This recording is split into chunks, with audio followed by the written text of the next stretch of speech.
నమస్తే మీ అందరికీ. ఈరోజు ఈ కార్యక్రమం ద్వారా సైన్స్ విభాగంలో కెమిస్ట్రీకి సంబంధించినటువంటి కంటెంట్ను మీకు టెట్ కొరకు అందించబోతున్నాను. అందులో భాగంగా మొత్తము 5 చాప్టర్లు మనకు సిలబస్లో ఇవ్వటం జరిగింది. ఆ 5 చాప్టర్లలో మొట్టమొదటి చాప్టర్ పేరు మ్యాటర్ అరౌండ్ అస్. మొదటి చాప్టర్ పేరు మ్యాటర్ అరౌండ్ అస్ అంటే మన చుట్టూ ఉండబడినటువంటి పదార్థము మొట్టమొదటిది. రెండవది రసాయనిక సంయోగ నియమాలు కెమికల్ ఈక్వేషన్స్, అది రెండవ చాప్టర్. మూడవ చాప్టర్ని కనుక చూసినట్లయితే మెటలర్జీ అనేది మూడవ చాప్టర్. అదేవిధంగా ఇంకో చాప్టర్లో periodic table, chemical bond. Next last చాప్టర్గా పీరియాడిక్ టేబుల్. మొత్తము ఈ 5 చాప్టర్ల నుండి 6 ప్రశ్నలు వస్తున్నాయండి. మొదటగా మనం గమనించాల్సినటువంటి అంశం ఏంటంటే టోటల్ సైన్స్ పార్ట్ నుండి 24 మార్కులకు వస్తే పెడగాగ్ నుండి 6 మార్కులు, అంటే మొత్తము సైన్స్ విభాగానికి 30 మార్కులలో 24 మార్కులు సైన్స్ టోటల్గా కంటెంట్ పార్ట్ నుండి ఉంటే, అందులో బయో సైన్స్ 12 మార్కులకు, ఫిజిక్స్ 6 మార్కులకు, కెమిస్ట్రీ 6 మార్కులకు వస్తున్నవి. మనకు తెలంగాణ గవర్నమెంట్ వాళ్ళు టెట్ కొరకు ఇచ్చినటువంటి సిలబస్ లోపల ప్రధానంగా 5 చాప్టర్లు ఉన్నవి. ఆ 5 చాప్టర్ల మీద మనం కాన్సన్ట్రేట్ చేసినట్లయితే మనము విజయాన్ని సాధించడానికి లేదా ఈ టెట్లో బెస్ట్ స్కోర్ సాధించడానికి అవకాశం ఉంటుంది. అందులో భాగంగా ముఖ్యంగా కెమిస్ట్రీలో రహస్యంగా లేదా మంత్రాస్ ఇన్ కెమిస్ట్రీ అని జనరల్గా నేను చెప్తూ ఉంటుంటాను. అందులో ప్రధానమైనటువంటివి 5 లేక 6 అంశాలు ఉన్నాయండి. ఈ 5 లేక 6 అంశాల మీద గనక పట్టు సాధించినట్లయితే మనం సులభంగా కెమిస్ట్రీ నుంచి టెట్ లోపల అడగబడుతున్నటువంటి ప్రతి క్వశ్చన్ అటెంప్ట్ చేసి మనము బెస్ట్ ర్యాంకును లేదా బెస్ట్ మార్క్స్ను సాధించడానికి అవకాశం ఉంటుంది. అందులో మొదటగా మీరు గమనించాల్సింది ఏంటంటే మొట్టమొదటగా మీరు గమనించాల్సింది 1 నుండి 30 వరకు పరమాణు సంఖ్య కలిగినటువంటి మూలకాలు, వాటి యొక్క పరమాణు సంఖ్యలు, ద్రవ్యరాశి సంఖ్యలను గుర్తుంచుకోవాలి. గమనించండి, 1 నుండి 30 వరకు అంటే hydrogen, helium, lithium, beryllium, boron, carbon, అలా జింక్ వరకు గుర్తుపెట్టుకోవాలి. పరమాణు సంఖ్యలు మరియు ద్రవ్యరాశి సంఖ్యలు. దాన్ని ఎలా గుర్తుపెట్టుకోవాలో, ప్రాక్టీస్ ఎలా చేయాలనో మీరు ఈ స్క్రీన్ పైన గమనించండి. 1H1 మీరు గమనించండి. 1H1 క్రింది భాగంలో ఉండబడిన 1 అనేది పరమాణు సంఖ్య, పై భాగంలో ఉండబడేది ద్రవ్యరాశి సంఖ్య. నెక్స్ట్ హీలియాన్ని కనుక తీసుకున్నట్లయితే హీలియం యొక్క సింబల్ He, దాని పరమాణు సంఖ్య 2, ద్రవ్యరాశి సంఖ్య 4. ఇలా మనము 30 వరకు రాసి ప్రాక్టీస్ చేయాలండి. ఇది మొదటి రహస్యము. రెండవది ఏంటంటే ఇదే 1 నుండి 30 వరకు మూలకాల యొక్క ఎలక్ట్రానిక్ కాన్ఫిగరేషన్స్ అంటే ఎలక్ట్రాన్ విన్యాసములను నేర్చుకోవాలి. ఇది తప్పకుండా ఎలక్ట్రాన్ విన్యాసాలు నేర్చుకుంటే మనము తర్వాత చదవబోయే కెమికల్ బాండింగ్ కావచ్చు, రసాయనిక బంధము లేదా పీరియాడిక్ టేబుల్ అనే చాప్టర్లు సులభంగా అర్థం కావడానికి అవకాశం ఉంటుంది. ఇక మూడవ అంశం ఏంటంటే ఫస్ట్ ఇయర్ నుండి 8th ఇయర్ వరకు గ్రూపులను గుర్తుపెట్టుకోవాలండి. ఉదాహరణకు ఫస్ట్ ఇయర్ గ్రూప్ మూలకాలు ఉన్నవి అనుకోండి. అందులో hydrogen, lithium, sodium, potassium, next rubidium, caesium, francium లాంటి మూలకాలను ఈ విధంగా మనము గుర్తుపెట్టుకోవాల్సినటువంటి అవసరం ఉంటుంది. అయితే ఇక్కడ ఫస్ట్ ఏ అయిపోయిన తర్వాత సెకండ్ ఏ మూలకాలను కనుక మీరు చూసినట్లయితే సెకండ్ ఏ అంటే మీరు ఏదైనా ఒక బుక్ సహాయంతో beryllium, magnesium, calcium, strontium, barium, radium ఇది సెకండ్ ఏ. అట్లనే రోమన్ నంబర్ 3 అంటే థర్డ్ ఏ గ్రూపు ఎలిమెంట్స్ని కనుక చూసినట్లయితే boron, aluminium, gallium, indium, thallium. ఇది థర్డ్ ఏ గ్రూప్ మూలకాలు, లేదా దీన్ని 13th గ్రూపు మూలకాలుగా కూడా మనము పేర్కొంటాము. అట్లనే ఫోర్త్ ఏ నువ్వు కనుక తీసుకుంటే carbon, silicon, germanium, tin, lead. గమనించండి, ఇది ఫోర్త్ ఏ గ్రూప్ మూలకాలు. Carbon, silicon, germanium, tin, lead ఇవి ఫోర్త్ ఏ. అలాగనే ఫిఫ్త్ ఏ గ్రూప్ మూలకాలను తీసుకుంటే nitrogen, phosphorus, arsenic, antimony, bismuth. Sixth A oxygen, sulphur, selenium, tellurium, polonium. అదేవిధంగా సెవెంత్ ఏ గనక మనము గమనించినట్లయితే fluorine, chlorine, bromine, iodine, astatine. ఇది సెవెంత్ ఏ. లాస్ట్ ఆవర్తన పట్టిక చివరి భాగంలో ఉండబడినటువంటి జడవాయు మూలకాలు లేదా 8th ఏ గ్రూప్ మూలకాలను చూసినట్లయితే, లేదా 18th గ్రూపుగా మనం దాన్ని పేర్కొంటాము. Helium, neon, argon, krypton, xenon, radon. ఈ గ్రూపు మూలకాలను తప్పకుండా రోజుకు 1 లేదా 2 గ్రూపు మూలకాలను గుర్తుపెట్టుకునే ప్రయత్నము మనము చేయవలసినటువంటి అవసరం ఉన్నది. అంటే ఇక్కడ గ్రూప్ ఎలిమెంట్స్ను మనము గుర్తుపెట్టుకోవాల్సినటువంటి ఏంటంటే గ్రూప్ ఎలిమెంట్స్ను ఖచ్చితంగా మనము గుర్తుపెట్టుకోవాలి. ఇది ఒక సీక్రెట్ అన్నట్టు.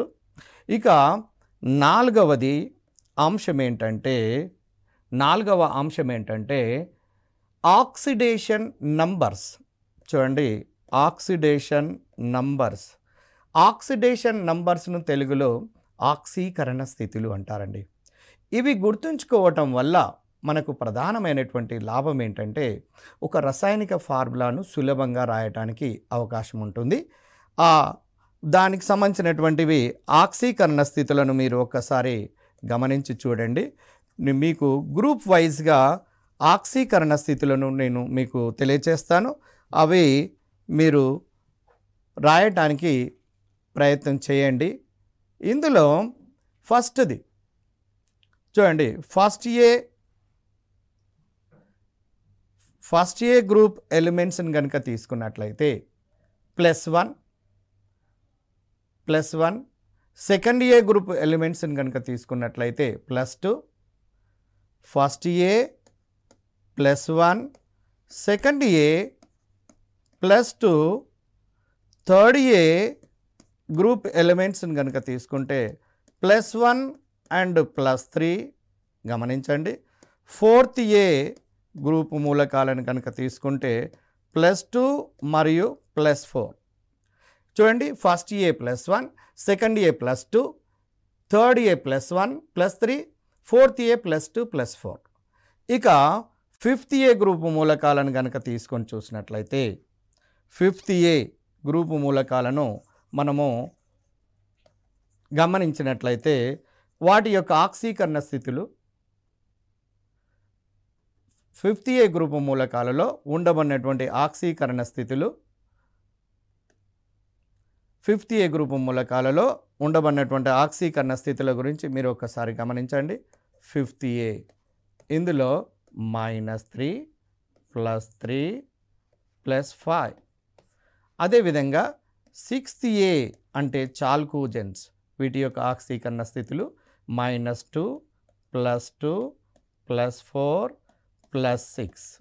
ఈ విధంగా గుర్తుంచుకోండి.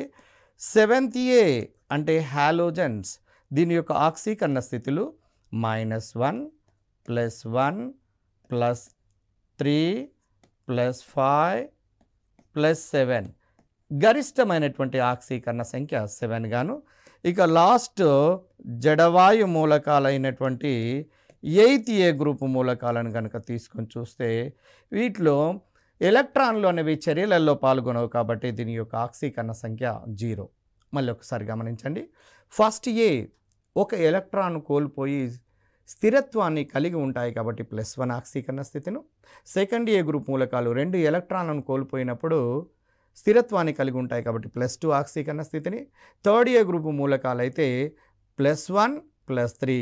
అదేవిధంగా ఫోర్త్ ఏ +2 +4, ఫిఫ్త్ ఏ కనుక వచ్చినట్లయితే ఇందులో అలోహాలు కూడా ఉంటాయి కాబట్టి నెగిటివ్ ఆక్సిడేషన్ నెంబర్స్ను కూడా చూపిస్తున్నవి. -3 +3 +5, సిక్స్త్ ఏ -2 +2 +4 +6, అదేవిధంగా సెవెంత్ ఏ -1 +1 +3 +5 +7. ఎయిత్ ఏ గ్రూప్ మూలకాలు NS2 NP6 అంటే స్థిరమైన విన్యాసాన్ని కలిగి ఉంటాయి కాబట్టి స్టేబుల్గా ఉంటాయి కాబట్టి దాని లోపల ఉండబడిన ఎలక్ట్రాన్లు చర్యలలో పాల్గొనవు కాబట్టి వాటి యొక్క ఆక్సీకరణ సంఖ్యను 0గా మనము తెలియచేస్తాము. ఇది ఒక రహస్యంగా మనం గుర్తుపెట్టుకోవాల్సినటువంటి అవసరం ఉన్నది. తర్వాత ఇంకొక విషయాన్ని గమనించండి. ఇంకొక రహస్యం ఏంటంటే ఇవి గనక తెలిసి ఉన్నట్లయితే మీరు అటామిక్ స్ట్రక్చర్ను ఒకసారి గమనించండి. అటామిక్ స్ట్రక్చర్ను చూడండి. అటామిక్ స్ట్రక్చర్ ఏ విధంగా ఉంటుందో ఒకసారి మీరు జనరల్గా స్క్రీన్ మీద మీరు ఒకసారి గమనించండి. ఇది న్యూక్లియస్ అనుకుంటే ఇది ఫస్ట్ ఆర్బిట్ అనుకోండి, ఇది సెకండ్ ఆర్బిట్, మెల్లగా గమనించండి, ఇది థర్డ్ ఆర్బిట్, నెక్స్ట్ తర్వాత ఆర్బిట్ తీసుకున్నట్లయితే ఇది ఫోర్త్ ఆర్బిట్. ఇది న్యూక్లియస్ అండి. ఇది న్యూక్లియస్ అంటే కేంద్రకము. ఇది కేంద్రకము. ఇందులో ప్రోటానులు మరియు న్యూట్రానులు ఉంటాయి కేంద్రకంలో. అయితే ఇక్కడ కేంద్రకం చుట్టూ ఎలక్ట్రాన్లు తిరుగుతాయని మీ అందరికీ తెలుసు. ఇది KLMN అనే అక్షరాలతో కక్షలను చూపిస్తాము. ఇందులో small n = 1, small n = 2, small n = 3, small n = 4. ఈ స్ట్రక్చర్ను గుర్తుపెట్టుకోవడానికి ప్రయత్నం చేస్తే టెట్లో ఇవ్వబడుతున్న క్వశ్చన్లు చాలా సులభంగా చేయడానికి అవకాశం ఉంటుంది. ఇందులో ఇది కక్ష అయినట్లయితే కక్ష లోపల ఉపకక్షలు ఉంటాయండి. మీకు తెలుసు కక్ష లోపల ఉపకక్షలు ఉంటాయి. మొదటి కక్షలో ఒక ఉపకక్ష ఉంటుంది, అది 1s. అది 1s. ఇక రెండవ కక్ష లోపల 2 ఉపకక్షలు ఉంటాయి, అది 2s and 2p. 2s and 2p. మూడవ కక్ష లోపల కనుక తీసుకున్నట్లయితే 3 ఉపకక్షలు ఉంటాయి, అవి 3s 3p 3d. చూడండి, ఇది 3s, ఇది 3p, ఇది 3d. గమనించండి. ఇక నాలుగవ కక్షను గనక తీసుకున్నట్లయితే 4 ఉపకక్షలు ఉంటాయి. ఇందులో S, P, D, next F. ఇది సంపూర్ణంగా మనం తీసుకోవాలి. అంటే ఇది 4s. గమనించండి, గతంలో క్వశ్చన్లు ఎంత ఈజీగా చేయొచ్చో మీకే తెలిసిపోతుంది. 4s, 4p, 4d, 4f. చూడండి డియర్ ఫ్రెండ్స్, మీరు గమనిస్తూనే ఉన్నారు పరమాణు యొక్క నిర్మాణం. ఈ డయాగ్రామ్ను మనం వేయగలిగే శక్తిని మనం తెచ్చుకున్నట్లయితే ఏం లేదు, ఇక్కడ చాలా సులభమైనటువంటిది. మధ్య భాగంలో కేంద్రకము, ప్రోటాన్, న్యూట్రాన్లు ఉంటాయి. దాని చుట్టూరా 4 కక్షలను కనుక గీసుకొని n = 1 2 3 4 గాను KLMN అక్షరాలతో సూచిస్తారని. మొదటి కక్ష లోపల చూడండి, ఒక ఉపకక్ష ఉంది, రెండవ దానిలో 2 ఉపకక్షలు ఎస్ మరియు పి, మూడవ దానిలో 3 ఉపకక్షలు, నాలుగవ దానిలో 4 ఉపకక్షలు ఉన్నవి. ఈ మొదటి ఉపకక్షలో 1sలో 1 ఆర్బిటాల్ ఉంటుంది, మీకు తెలుసు. రెండవ దానిలో 2sలో 1 ఆర్బిటాల్ ఉంటుంది. 2pలో 3 ఆర్బిటాలు ఉంటాయండి, px, py, pz. అదేవిధంగా 3sలో 4sలో వీటన్నిట్లలో s ఉపస్థాయిలో 1 ఆర్బిటాల్ ఉంటుంది కాబట్టి 1 బాక్స్గా ఉంటుంది. p ఉపస్థాయిలో కనుక తీసుకున్నట్లయితే మీరు 3 ఆర్బిటాలు ఉంటాయి, మీ అందరికీ తెలిసిందే. 2p, 3p, 4pలలో px, py, pzలుగా ఉంటాయి. 3d, 4dలలో మొత్తము 5 ఆర్బిటాలు ఉంటాయి అనే సంగతి మీకు తెలిసిందే. 4d లోపల కూడా 5 ఆర్బిటాలు ఉంటాయి, 1 2 3 4 5. అదేవిధంగా ఎఫ్లో కనుక చూసినట్లయితే మీకు 7 ఆర్బిటాలు ఉంటాయి. చూడండి, గమనించండి, 1 2 3 4 5 6 అండ్ 7. ఇప్పుడు వీటికి సంబంధించినటువంటి క్వశ్చన్స్ చాలా సందర్భాల్లో అడుగుతున్నాడండి. అంటే మొదటి అంటే కేంద్రకం చుట్టూ ఉన్నటువంటి కక్ష మీరు గమనించండి. కేంద్రకం చుట్టూ ఉన్నటువంటి మొదటి కక్షలో ఒక కక్ష ఉంటే ఆ ఒక కక్షలో ఒక ఉపస్థాయి ఉన్నది. ఆ ఉపస్థాయిలో గరిష్టంగా ఉండబడే ఎలక్ట్రాన్ల సంఖ్య 2 అండి. ఒక ఆర్బిటాల్లో 2 ఎలక్ట్రాన్లు పడతాయి కాబట్టి మొదటి కక్ష లోపల గరిష్టంగా ఉండబడే ఎలక్ట్రాన్ల సంఖ్య 2. అయితే ఇక్కడ మనం గమనించాల్సింది ఏంటంటే కక్షల సంఖ్య తెలుసుకోవటానికి n తోని n = 1 అనుకోండి, ఒక కక్ష ఉంది. n = 2 అంటే 2 కక్షలు ఉన్నాయి. n = 3 అంటే 3 కక్షలు ఉన్నాయని అర్థం. అదేవిధంగా n విలువను బట్టి ఉపస్థాయిలను కూడా ఉపస్థాయిల సంఖ్యను కూడా తెలుసుకోవచ్చు. n = 1 అంటే ఒక ఉపస్థాయి ఉంది. n = 2 అంటే 2 ఉపస్థాయిలు S మరియు P. n = 3 అంటే 3 ఉపస్థాయిలు ఉన్నాయి S, P, D. అదేవిధంగా n = 4 అంటే S, P, D, F. ఈ విధంగా 4 ఉపస్థాయిలను కలిగి ఉన్నటువంటి కక్ష ఏది అంటే 4. ఇక n విలువను బట్టి కక్షల సంఖ్య, ఉపస్థాయిల సంఖ్య తెలుసుకోవచ్చు. కానీ మనము ఆర్బిటాల సంఖ్యను తెలుసుకోవాలంటే n² n అనేది ప్రధాన క్వాంటం సంఖ్యను తెలియజేస్తుంది. స్మాల్ n అనేది n² ద్వారా మీరు గమనించండి. n² అనే దాని ద్వారా మనము ఏం తెలుసుకోవచ్చు అంటే ఇక్కడ ఆర్బిటాల సంఖ్యను తెలుసుకోవచ్చు అండి. ఆర్బిటాల సంఖ్య n = 1 అనుకోండి, మొదటి కక్షలో ఉండబడే ఆర్బిటాల సంఖ్య 1² అంటే 1. రెండవ కక్ష లోపల ఉండబడే ఆర్బిటాల సంఖ్య గతంలో అడిగినటువంటి క్వశ్చన్లు ఇక్కడ ఉన్నవి కాబట్టి దీనికోసమనే ఈ స్ట్రక్చర్ పార్ట్ మీద అవగాహన కోసం ముందుగా తెలియచేయడానికి ప్రయత్నం చేస్తున్నాను. అయితే ఇక్కడ గమనించండి, n = 3 ఇచ్చాడండి గతంలో టెట్ ఎగ్జామినేషన్లో. n = 3 అడిగిన ప్రశ్న ఏంటంటే n = 3 అయినప్పుడు దాని లోపల ఉండబడే ఆర్బిటాల సంఖ్య ఎంత, గరిష్ట ఎలక్ట్రాన్ల సంఖ్య ఎంత అని అడిగాడు. అప్పుడు n = 3 అంటే 3² అవుతుంది. 3² అంటే 9 ఆర్బిటాలు ఉంటాయి. 9 ఆర్బిటాలు అంటే ఒక్క ఆర్బిటాల్లో 2 ఎలక్ట్రాన్లు పడతాయి కాబట్టి 9 × 2 అంటే 18 ఎలక్ట్రాన్స్. 9, 18 ఆప్షన్ ఉండబడినటువంటిది ఆన్సర్ కరెక్ట్ అవుతుంది. అదేవిధంగా నెక్స్ట్ ఇంకొక టెట్ ఎగ్జామినేషన్లో ప్రీవియస్ లోపల n = 4 అయినప్పుడు దాని లోపల ఉండబడే గరిష్ట ఆర్బిటాల సంఖ్య అడిగిండండి. అంటే n = 4 అంటే అప్పుడు ఏమవుతుంది, 4² అవుతుంది. 4² అంటే 16 అంటే 16 ఆర్బిటాలు ఉన్నవి అని అర్థమవుతుంది. చూడండి, n = 4లో మీరు బొమ్మలో గమనించండి. స్ట్రక్చర్ లోపల 4sలో ఒక ఆర్బిటాల్, 4pలో 3, 4dలో 5, అదేవిధంగా 4fలో 7, మొత్తం లెక్కించినట్లయితే 16 ఆర్బిటాల్స్ ఉన్నట్టుగా తెలుస్తున్నది. నెక్స్ట్ ఇంకొక అంశము మనం గమనించాల్సినటువంటిది ఏంటంటే రైటింగ్ ఫార్ములా. చివరిది రైటింగ్ ఫార్ములా అంటే ఫార్ములాను ఎలా రాయాలి అనేది నిజంగా ఒక ప్రముఖమైనటువంటి సీక్రెట్ అండి. కెమిస్ట్రీని ఫార్ములా రాయకుండా కెమిస్ట్రీ నేర్చుకోవాలని చాలామంది, లక్షల మంది ప్రయత్నం చేస్తుంటారు కానీ ఎవరు కూడా సక్సెస్ కాలేరు. కాబట్టి దీనికి సక్సెస్ కావాలంటే ఫార్ములా అనేది మనము నేర్చుకోవాల్సినటువంటి అవసరం ఉన్నది. ఫార్ములా ఎలా ఏర్పడుతుందంటే క్రిస్ క్రాస్ పద్ధతి ద్వారా నేర్చుకుంటారండి. మీకు హై స్కూల్ లెవెల్లో మీరు నేర్చుకుంటారు. క్రిస్ క్రాస్ అనే పద్ధతి ద్వారా మనము ఈ ఫార్ములాను ఎలా రాయాలో నేర్చుకోవచ్చు. ఈ పద్ధతిలో రాసేటప్పుడు మొదటగా ధనావేశితం కలిగినటువంటి ఆయాన్ను రాయాలండి. ఉదాహరణకు సోడియం అనే ఆయాన్ ఫస్ట్ గ్రూప్ కాబట్టి +1 ఉంటుంది. అదే 7th గ్రూప్కి సంబంధించినటువంటి క్లోరిన్ని తీసుకోండి, ఇది క్లోరైడ్గా ఉంటుంది Cl-గా. ఇప్పుడు దీన్ని రెండింటి యొక్క ఛార్జ్ కనుక సమానం ఉంటే రెండు క్యాన్సల్ చేసి ఫార్ములాను రాయొచ్చు NaCl. ఇప్పుడు సోడియం క్లోరైడ్ ఫార్ములా ఇది. ఒకవేళ సెకండ్ గ్రూప్ ఎలిమెంట్ అయినటువంటి కాల్షియం తీసుకొని చూద్దాం. కాల్షియం క్లోరైడ్ ఫార్ములా నువ్వు రాయదలుచుకుంటే కాల్షియం సెకండ్ గ్రూప్ కాబట్టి దాని మీద +2 ఛార్జ్ వస్తుంది. ఆక్సీకరణ నంబర్ల ద్వారా మనం దీన్ని గుర్తుపెట్టుకోవచ్చు. నెక్స్ట్ క్లోరైడ్ అంటే Cl- అండి. ఇప్పుడు క్రిస్ క్రాస్ పద్ధతి అంటే దాని అర్థం ఏంటంటే నెగిటివ్ ఛార్జ్ మీద ఉండబడినటువంటి వ్యాలెన్సీను పాజిటివ్ ఛార్జ్ దాని కిందకి, పాజిటివ్ ఛార్జ్ మీద అంటే ధనావేశంతో కలిగినటువంటి కాటయాన్ మీద ఉండబడిన ఛార్జ్ను నెగిటివ్ ఛార్జ్ కింద రాస్తే మనకు ఫార్ములా అనేది రెడీ అవుతున్నది. ఫార్ములా వచ్చేస్తుంది కాల్షియం క్లోరైడ్ CaCl2. అదే అల్యూమినియం క్లోరైడ్ రాసి చూసినట్లయితే మీరు గమనించండి, అల్యూమినియం క్లోరైడ్, అల్యూమినియం అనేది +3 అండి, థర్డ్ గ్రూప్ కాబట్టి. క్లోరైడ్ అంటే Cl-. చాలా జాగ్రత్తగా గమనించడానికి ప్రయత్నం చేయండి, ఎందుకంటే ఇది వెరీ ఇంపార్టెంట్ సీక్రెట్ కాబట్టి మనం ఖచ్చితంగా ఫార్ములాను రాయటం కనుక నేర్చుకున్నట్లయితే సులభంగా కెమిస్ట్రీని మనం నేర్చుకోవడానికి అవకాశం ఉంటుంది.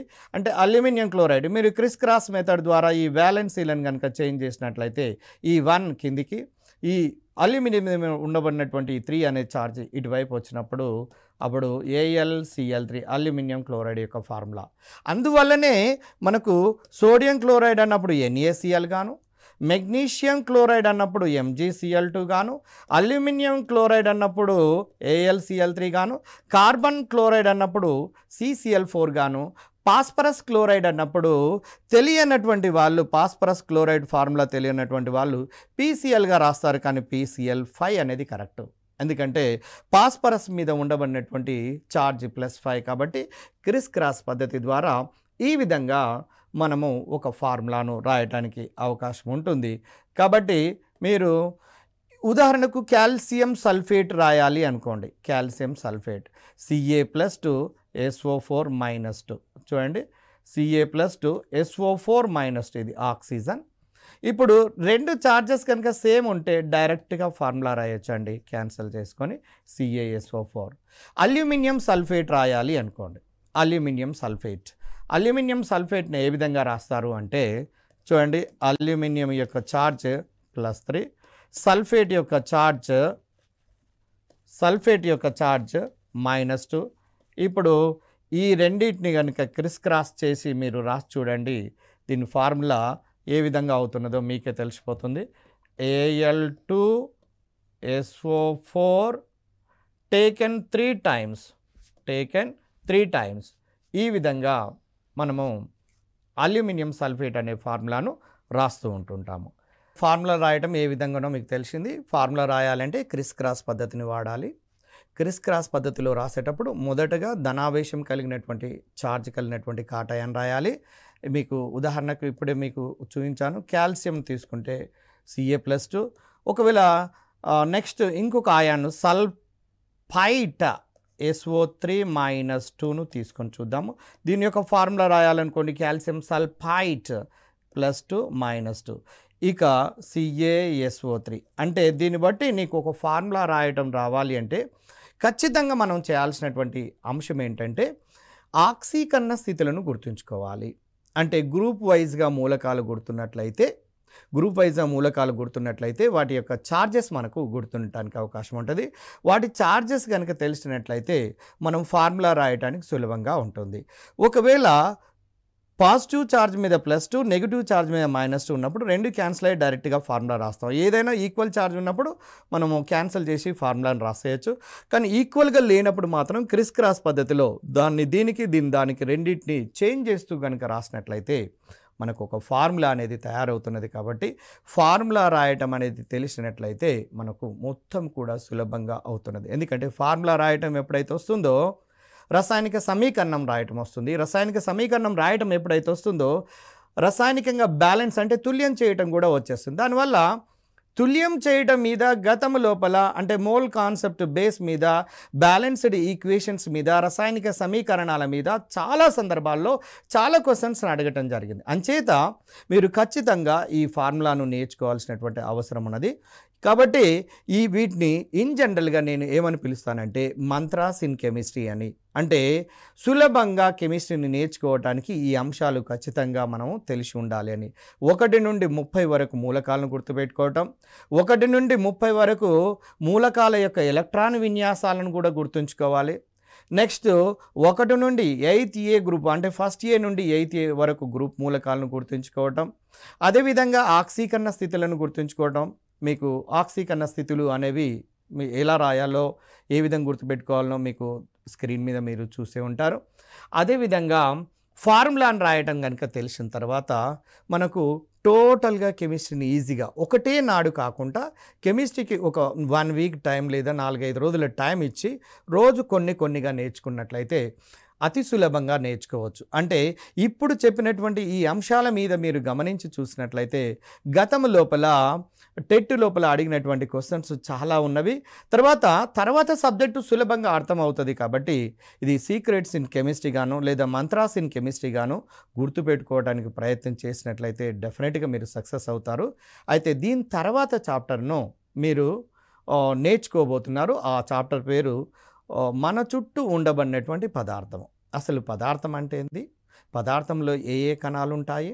పదార్థమును ఏ విధంగా విభజన చెందుతుంది? పదార్థం యొక్క స్థితులు ఏంటి?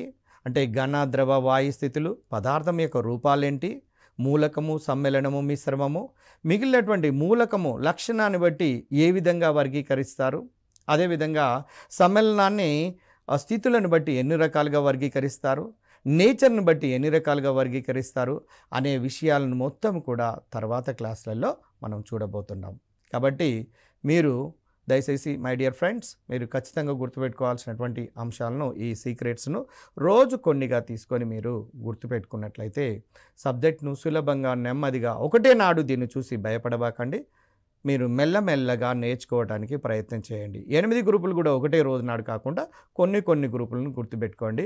ఆల్రెడీ గ్రూప్స్ కనుక వచ్చినట్లయితే మీకు నెక్స్ట్ అంశాలను, ఈ 6 అంశాల మీద మనకు పట్టు ఉందా లేదా మీరు గమనించండి. ఆ తర్వాత నెక్స్ట్ చాప్టర్ లోపలికి మనము వెళ్దాము.